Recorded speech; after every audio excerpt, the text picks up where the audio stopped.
and louder. Ladies and gentlemen, if you are the type that believes that the Canadian government and their senior officials can break the laws of this country in order to avoid paying their obligations to the average Canadian citizen, then please turn me off. But if you are the type of Canadian like myself that believes the government has the obligation to obey their laws the same as any citizen in Canada would, I am a living proof, and probably it has happened to more people than myself, but I am the one that's been fighting for 28 years to get justice. I'm blind today as a direct result of an injury that was treated by a man that was not licensed to practice medicine in 1960. As I said, I'm blind today as a result. I have been fighting this for the last 28 years, and frankly, I should be retired and done away with. They treat me fine on VIP, if that's what all I'm interested in, but I'd like my reading power back. Do you think they can give it to me? I don't think so. At any rate, he was hired by a government official and sent out as senior medical officer in RCF Station Wayhorse. That is a breach in itself of the criminal code. And then to cover up their steps on this one and to cover their butts, they have continually gone on to commit fraud, tell false tales, perjury they call it. If you and I went to court and we told a lie, we could be punished with up to 10 years in jail. These people have been away for the last 28 years of committing fraud, deceit, and perjury. Well, me, a veteran of the Korean War, age of peacekeeping in 1967, and service to my country for 23 years and 8 months, and I'm being thrown away like a piece of garbage.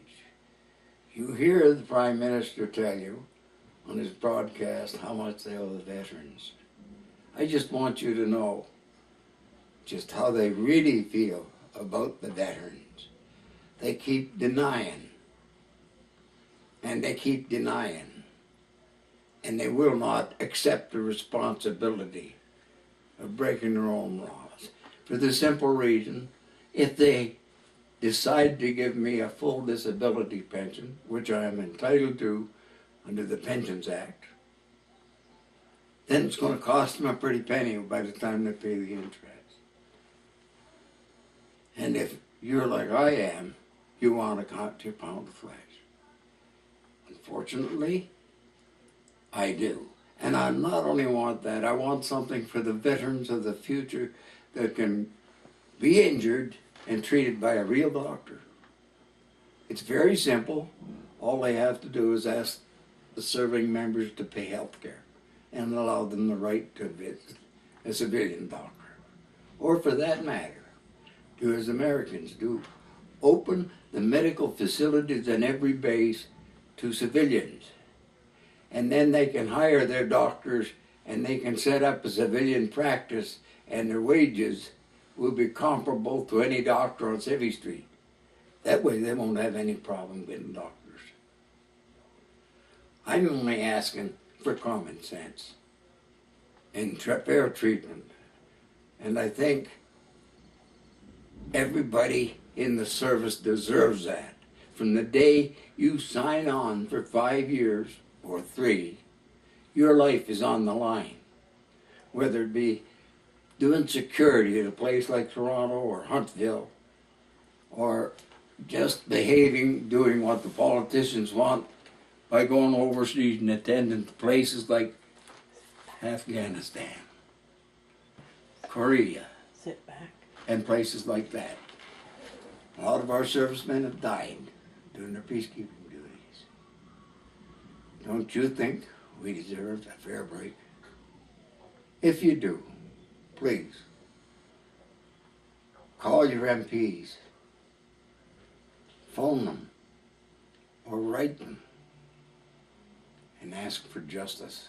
Not only for myself, but for every man jack who has been turned down for a pension because there was nothing on their medical records. And that's just what happened to me.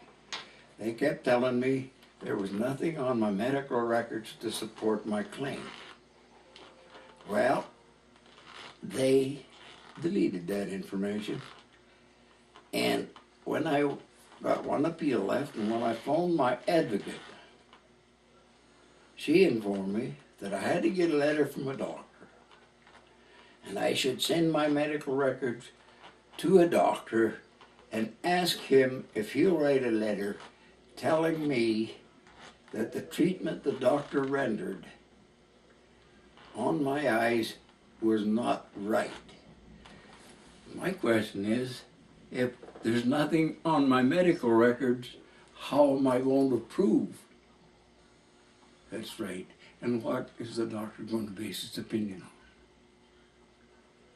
To me, ladies and gentlemen, it's time to straighten up. Veterans Affairs should be looking after the veterans.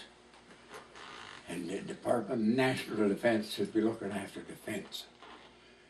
Right now, Veterans Affairs is being used to cover senior Department of Defense officials' butts for getting themselves into hot water by not obeying Canadian law. Thank you.